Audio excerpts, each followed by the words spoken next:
Hello friends, welcome to Shuddh Desi Commerce, where we will provide online coachings of accounts and financial management for class plus 1, plus 2, BCom and MBA. So guys आज हम पढ़ के चलेंगे capitalisation method. सो हमने पिछली दो videos में ना एवरेज मेथड और सुपर प्रॉफिट मेथड, ये दोनों मेथड्स बच्चों हमने ना डिस्कस कर चुके हैं। सो मैं आपसे ये रिक्वेस्ट करके चलूँगा कि आपने एवरेज मेथड और सुपर प्रॉफिट मेथड की अगर क्लासेस नहीं देखी ना तो ज़रूर जाके देखिए, क्योंकि आज जो हम मेथड समझेंगे ना कैपिटलाइजेशन मेथड, वो इस दोनों क्लासेस से रिलेटेड है, उनके जो कॉन्सेप्ट होते हैं। तो इन दोनों क्लासेस के लिंक मैं डिस्क्रिप्शन में दे दूंगा और एक आई बटन पे भी आपको लिंक दे दूंगा। चलिए बच्चों, आज की क्लास हम शुरू करते हैं। So our third method is capitalization method. ठीक है, सो लिखिए सब मेरे साथ, कैपिटलाइजेशन मेथड। सर ये कैपिटलाइजेशन का मतलब क्या होता है? चलो बच्चों लिखो, कैपिटलाइजेशन मीन्स कैपिटल की टर्म्स में कन्वर्ट करो, उसके बाद गुडविल निकालो। ठीक है, बहुत इजी, अभी तक सब कुछ क्लियर हो रहा है। सर कैपिटलाइजेशन मेथड का मतलब होके चलता है, कैपिटलाइजेशन वर्ड का मतलब होके चलता है कि कैपिटल की टर्म्स में कन्वर्ट करो, उसके बाद गुडविल निकालो। ठीक है बच्चों, ये कैपिटलाइजेशन मेथड ना बच्चों दो तरीके से निकलता है। एक तो होता है capitalization of average profit method और दूसरा होता है capitalization of super profit method. ठीक है, जैसे कि मैंने अभी आपको ऊपर समझाया, कैपिटलाइजेशन का मतलब क्या होता है, कैपिटल की टर्म्स में कन्वर्ट करो, उसके बाद गुडविल निकालो। इसके टू मेथड्स होते हैं। तो इस डेफिनेशन से हम इसका कंक्लूजन निकाल सकते हैं? जी सर, बिल्कुल निकाल सकते हैं। कैपिटलाइजेशन ऑफ एवरेज प्रॉफिट का मतलब होके चलता है, एवरेज प्रॉफिट के बेसिस पे पहले हम कैपिटल निकालेंगे। एवरेज प्रॉफिट के बेसिस पे पहले हम कैपिटल निकालेंगे, उसके बाद हम आगे का जो प्रोसीजर है गुडविल निकालने का वो करेंगे। चलिए बच्चों, अभी इस चीज़ में इतना मत पढ़ो, अभी एक एक करके सारा एग्जाम्पल लेके समझाऊंगा। ठीक है, तो बच्चों अब थोड़ी सी चीज़ ना, अब अकाउंट से हटकर थोड़ा सा मैथमेटिकल इक्वेशन पे आते हैं। हम सब ने मैथ्स पढ़ा होगा 10th में, 9th में, प्लस 1 प्लस 2 में। वही छोटा सा टॉपिक मैं आपको समझा रहा हूँ ताकि आपको हर चीज़ क्लियर हो जाए। अब हम पढ़ेंगे मैथमेटिकल कॉन्सेप्ट, एक कॉन्सेप्ट पढ़ा रहा हूँ, मेरे साथ साथ देखना बच्चों। राम के पास 400 एप्पल्स हैं एंड क्वेश्चन बोलता है कि श्याम के पास उसका 10% है जो राम के पास है। दैट मीन्स अगर राम के पास 400 एप्पल हैं तो श्याम के पास उसके 10% है। तो मैं क्या करता हूँ बच्चों, 400 इंटू में 10%, 40। सर ये तो बहुत इजी है, तो हमने पढ़ा ही हुआ है। दैट मीन्स अगर राम के पास 400 है तो श्याम के पास 40 है। ये तो अभी तक बिल्कुल क्लियर हुआ है बच्चों, इसमें कुछ अभी मैंने कोई साइंटिफिक चीज़ नहीं समझाई, अभी कोई मुश्किल चीज़ नहीं आई है। ठीक है, और ना ही आएगी, क्योंकि हम कॉन्सेप्ट वाइज समझ के चलेंगे। अब इसी एग्जाम्पल को मैं बोलता हूँ राम एंड श्याम। राम के पास 40 हैं, तो बताइए, श्याम के पास 40 हैं, तो राम के पास बताइए कितने होंगे? तो बच्चों आप कहोगे कि सर आप ऐसा कीजिए ना, आपने पहले कंडीशन तो रखी हुई है कि जो श्याम है वो 10% है जितने राम के पास एप्पल्स हैं। तो अगर मेरे को राम का निकालना है तो मैं श्याम के जो एप्पल्स हैं, जो रेट है उसको डिवाइड बाय, उल्टा डिवाइड कर दूंगा। दैट मीन्स 10/100 था, मैं 100/10 कर दूंगा। तो कितना आ गया? 400। ओ माय गॉड, ये तो बिल्कुल सही आ गया। दैट मीन्स अगर मुझे राम और श्याम के बीच में रिलेशन निकालना है और ये दिया हुआ है कि श्याम के 10% है राम, तो मैं तो सीधा सीधा कर दूंगा। और अगर मेरे को श्याम का दिया हुआ है और मुझे पीछे जाना है राम के पास, जब मुझे पीछे जाना है राम के पास, तो जो 10% है उसका मैं फ्लिक करके उल्टा कर दूंगा, तो आ जाएगा 400। तो अभी तक हमने यही समझा कि हाँ, राम के पास 400 एप्पल्स थे, तो श्याम उसका 10% है, तो हम सीधा सीधा 10% कर लेते थे। जब हम ऐसे जाएंगे तो सीधा 10% करेंगे। अगर हमें पीछे आना है, दैट मीन्स श्याम के बेसिस में हमें राम का निकालना है, तो हम उसका फ्लिक करके 100/10 कर देंगे। एक छोटा सा एग्जांपल और लेके चलते हैं बच्चों, जिससे आपको ये मैथमेटिकल इक्वेशन यहीं ख़त्म होती है, ये आपको समझ में आ गई होगी। इसी के बेसिस पे हम अकाउंट्स की उसमें एक एग्जांपल लेके चलते हैं। मान लीजिए आपको इंडस्ट्री के एक्सपर्ट्स बोलते हैं कि अगर आप 1,00,000 रुपए का कैपिटल लगाएंगे, ये बात मैं समझा चुका हूँ आपको पहले भी, फिर से लेके चलते हैं। अगर आप 1,00,000 का कैपिटल लगाएंगे तो 10% का जो रिटर्न मिलेगा, नॉर्मल रेट ऑफ रिटर्न जिसको मैं बोलूँगा, नॉर्मल रेट ऑफ रिटर्न, आपको 10,000 का प्रॉफिट होगा। अब बच्चों एक चीज़ मुझे बताइए, आपने कैसे निकाला? आपने ऐसे निकाला ना, सर 1,00,000 को 10% कर दीजिए, सर हमारा 10,000 का प्रॉफिट आ गया। बिल्कुल सही जवाब बच्चों, ऐसे ही निकलेगा। अब बच्चों इसी में मैं आपसे एक क्वेश्चन पूछ लूं कि आपको प्रॉफिट दिए हुए हैं, आपको प्रॉफिट दिए हुए हैं 10,000 और आपको नॉर्मल रेट ऑफ रिटर्न जिसको मैं NRR भी बोलता हूं वो दिया हुआ है 10%। आपको बच्चों कैपिटल निकालना है। तो जैसे कि अभी भी मैंने आपको मैथमेटिकल इक्वेशन में समझाया कि आप पहले ऐसे से ऐसे जाएंगे तो आपका 10% उल्टा कर दो, ठीक है ना, 10% कर दो। और अब आप प्रॉफिट से कैपिटल में आ रहे हैं तो सर इसको आपको फ्लिक करना पड़ेगा। दैट मीन्स अगर मुझे अब कैपिटल निकालना है तो 10,000 इंटू में मैं 100/10 कर दूंगा। 10/100 नहीं, 100/10 कर दूंगा। दिस कितना आ गया? 1,00,000 रुपीज़। सर ये तो कॉन्सेप्ट बिल्कुल अच्छी तरह समझ में आ गया सर हमें, ठीक है। एक नोट्स लिख लो बच्चों अपनी अपनी कॉपी में कि कैपिटल से मुझे अगर प्रॉफिट निकालना है तो मैं एट द रेट, मान लो कुछ भी X% होगा ये करूंगा, और मुझे प्रॉफिट से अगर कैपिटल निकालना है तो मेरे को उल्टा कर दूंगा 100/X। ठीक है बच्चों, यही कॉन्सेप्ट है। सो यहाँ तक आपको जो मैं अंडरस्टैंडिंग आपकी डेवलप करना चाह रहा था कैपिटलाइजेशन के कॉन्सेप्ट के लिए, यहाँ तक आपको टोटली समझ में आ गया। नाउ अब हम आगे बढ़ के चलेंगे कि एक्चुअल में होता क्या है, क्योंकि अगर आपने ये समझ लिया ना, आपके लिए आगे जो मैं आप कॉन्सेप्ट समझाऊंगा मेन कैपिटलाइजेशन, वो आपके लिए बहुत ईजी हो जाएगा। तो सारे बच्चे अब मेरे साथ लिखेंगे कैपिटलाइजेशन मेथड। कौन से वाला बच्चों? फर्स्ट हम पढ़ के चलेंगे एवरेज वाला, ठीक है, एवरेज प्रॉफिट्स। इसमें फर्स्ट पॉइंट लिखें, एवरेज प्रॉफिट के बेसिस पे कितना कैपिटल होना चाहिए। फर्स्ट ऑफ ऑल ये कैलकुलेट करेंगे। इसके लिए बच्चों आपको जो इंडस्ट्री का नॉर्मल रेट ऑफ रिटर्न है वो गिवन होगा, ठीक है। एक्चुअल प्रॉफिट्स पे कितना कैपिटल होना चाहिए उसके अकॉर्डिंग मैंने अभी ऊपर कैलकुलेशन में, तो आप बिल्कुल टेंशन लो ना, कैलकुलेशन मैंने ऊपर समझा दी है कि आपको प्रॉफिट दिया, कैपिटल निकालना आपने कैसे करना है, वो आप निकाल के आप ये निकालोगे कि कितना कैपिटल होना चाहिए, ठीक है ना, कितना होना चाहिए। सेकंड पॉइंट आपको क्वेश्चन में गिवन होगा एक्चुअल में कितना है। उसके बाद आप देखोगे कितना होना चाहिए और कितना है, उस दोनों के बीच में जो डिफरेंस आएगा दैट इज गुडविल। क्योंकि बच्चों आपका मान लीजिए कैपिटल होना चाहिए था 4 लाख, बट आपका कैपिटल है 3 लाख रुपीस, और मैंने आपको पहले ही बताया जो नॉर्मल सेल्फ जनरेटेड गुडविल है वो हम शो नहीं करते हैं। दैट मीन्स अगर 4 लाख का कैपिटल होना चाहिए था बट शो किया हुआ सिर्फ बुक्स में 3 लाख रुपए, दैट मीन्स 1 लाख रुपए आपका गुडविल है। थोड़ा सा इसको और समझ के चलेंगे with the help of an example, ठीक है। ये आपने लिख लिया, नोट कर लिया? हाँ, मैं आगे पेज कर रहा हूँ ताकि आप एग्जाम्पल समझा सकूँ आपको, ठीक है। ये लीजिए एग्जाम्पल आपके सामने, देखिए कहता है firm earns a profit of ₹50,000। 50,000 रुपए का फर्म प्रॉफिट अर्न करके चलती है, NRR, ठीक है, normal rate of return.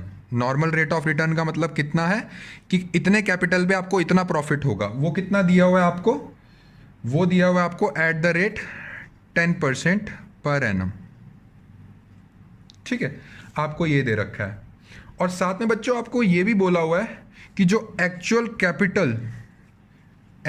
Capital जो आपको बुक्स में शो की गई है ना, वो है 4 लाख रुपया। ठीक है सर, हमें पता है, हम इंडस्ट्री एक्सपर्ट्स के अकॉर्डिंग निकालेंगे कितना कैपिटल हमारा जो एक्चुअल प्रॉफिट्स हैं उनकी वजह से होना चाहिए, कितना कैपिटल नॉर्मली होना चाहिए।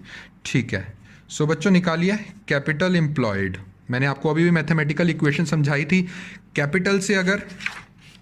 कैपिटल से प्रॉफिट में जाना है तो प्रॉफिट परसेंट अपॉन में 100, प्रॉफिट से अगर कैपिटल में आना है तो उसका फ्लिक मार के 100 बाय जो भी आपकी परसेंटेज होगी वो कर देंगे। इस टाइम हम प्रॉफिट से कैपिटल निकाल रहे हैं, तो capital employed as per industry experts के अकॉर्डिंग कैपिटल एम्प्लॉयड आपका कितना होना चाहिए था, 50,000 अपॉन में 10 अपॉन में अबव में 100। ठीक है, ये इससे कट हो गया 5 लाख रुपीज़। ओ माई गॉड सर, इंडस्ट्री के अकॉर्डिंग तो जो मेरे पास एक्चुअल प्रॉफिट है इसके अकॉर्डिंग मेरे पास 5 लाख रुपए का कैपिटल होना चाहिए था, बट सर मैंने बुक्स में तो एक्चुअल कैपिटल सर 4 लाख रुपए शो किया।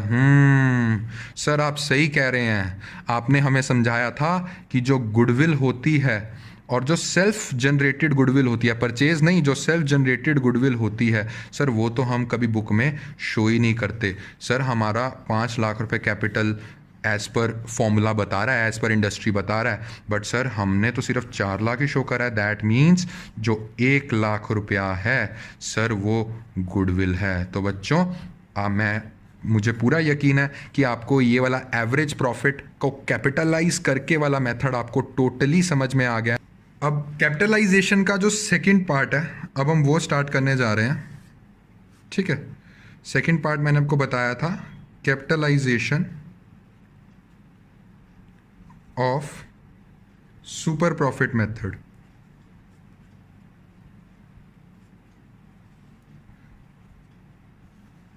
स्ट्रेट फॉर्मूले पे कभी नहीं आएंगे, फर्स्ट ऑफ ऑल हम कंसेप्ट समझ के चलेंगे, जैसे कि हमेशा मैं समझाता हूँ।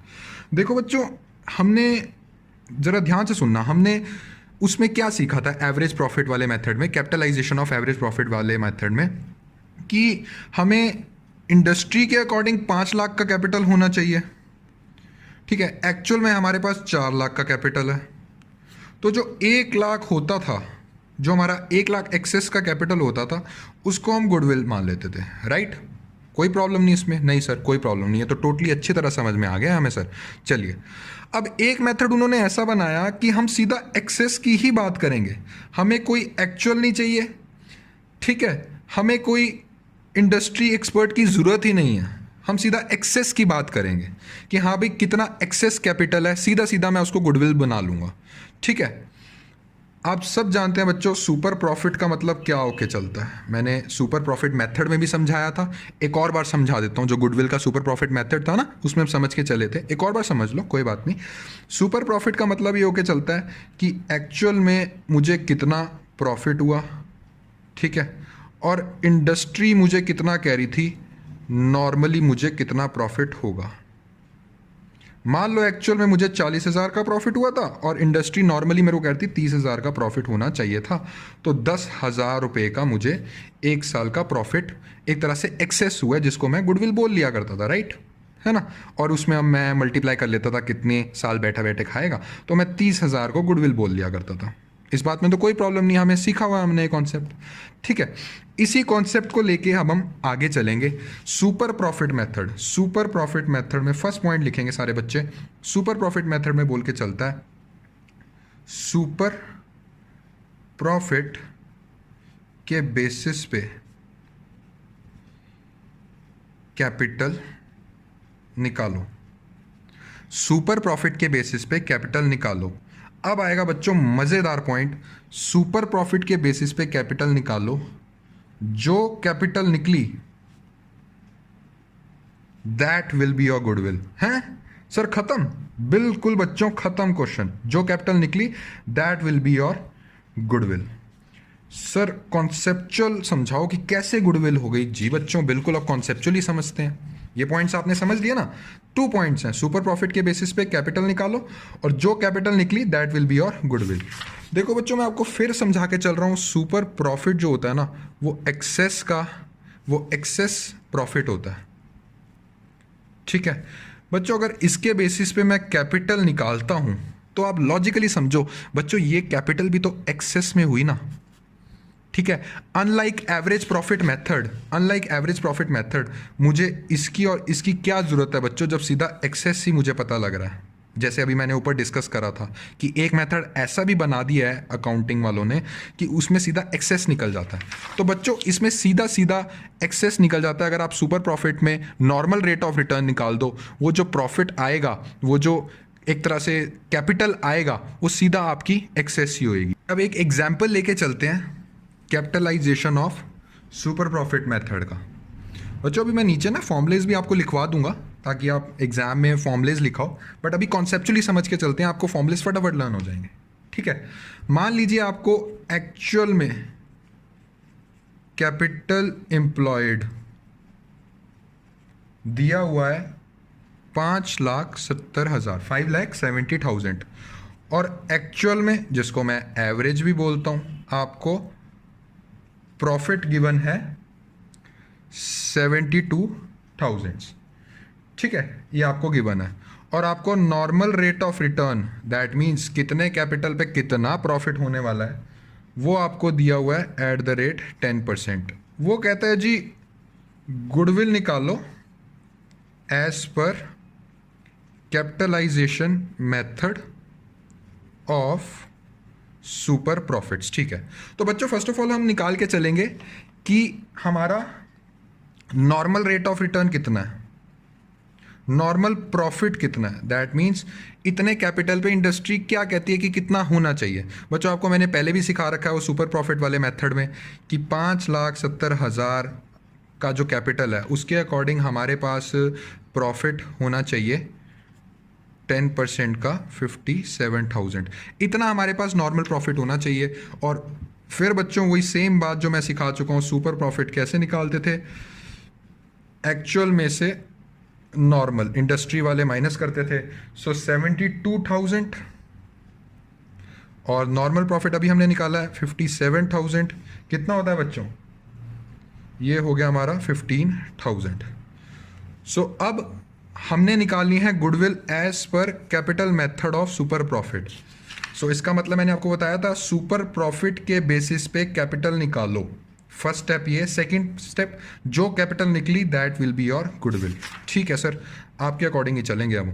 सुपर प्रॉफिट के बेसिस पे कैपिटल निकालो, सुपर प्रॉफिट सर मैंने लिख दिया, और जब मैं सर प्रॉफिट से कैपिटल निकालता था तो सर मैं 100/x कर देता था नॉर्मल रेट ऑफ रिटर्न को। बिल्कुल बच्चों वही करना है, 100/10, ये आ गया जी हमारा 1,50,000। कुछ और नहीं करना, कुछ एक्चुअल नॉर्मल और कुछ नहीं, क्वेश्चन को आपने हिलाना है, सीधा सीधा बच्चों इसको आपने लिख देना है गुडविल, क्योंकि ये ऑलरेडी ही एक्सेस है। एक्सेस प्रॉफिट का एक्सेस कैपिटल निकलता है, दैट मीन्स एग्जाम्पल अगर मैं लेके चलूँ, अगर 1,50,000 गुडविल आता है तो पहले 3 लाख इंडस्ट्री वाले बोल रहे थे कि हम तो बोलते हैं जी 4,50,000 गुडविल होगी, बट एक्चुअल में आपने 3 लाख शो कर रखी हो, दैट मीन्स वो जो 1.5 लाख का जो डिफरेंस है वो गुडविल है। बच्चों ये सिर्फ एक एग्जाम्पल है, ये वाली जो पोर्शन है ना सिर्फ एग्जाम्पल के लिए समझाया, मेन आपका यहाँ पे क्वेश्चन खत्म हो जाता है। तो बच्चों मैं क्या बोल सकता हूँ कि goodwill as per super profit method का फॉर्मूला क्या होता है, सुपर प्रॉफिट इनटू में 100 by normal rate of return, ठीक है, ये होगा as per super profit method, ठीक है बच्चों। इससे आपकी सीधी सीधी गुडविल आ जाएगी। तो बच्चों यही आपका लास्ट टॉपिक अब खत्म हो चुका है गुडविल का हमने कवर किया था, what is goodwill, types of goodwill and कैसे हम वैल्यू करके चलते हैं। चलिए बच्चों, मेरे को पूरी बिलीव है कि आपको ये टॉपिक बिल्कुल अच्छी तरह समझ में आ गया, कॉन्सेप्चुअली आपने इसको समझा, एंड आप जहाँ भी अब ये क्वेश्चन पढ़ेंगे, कॉन्सेप्ट पढ़ेंगे, आप बिल्कुल भी भूलेंगे नहीं। ऐसे ही आगे और वीडियोज़ आती रहेंगी बच्चों। और इस मेथड में कोई भी प्रॉब्लम आए so do let me know in the comment section. And guys do like share and subscribe ताकि ये वीडियो ज़्यादा से ज़्यादा बच्चों तक पहुंच सके। Thank you.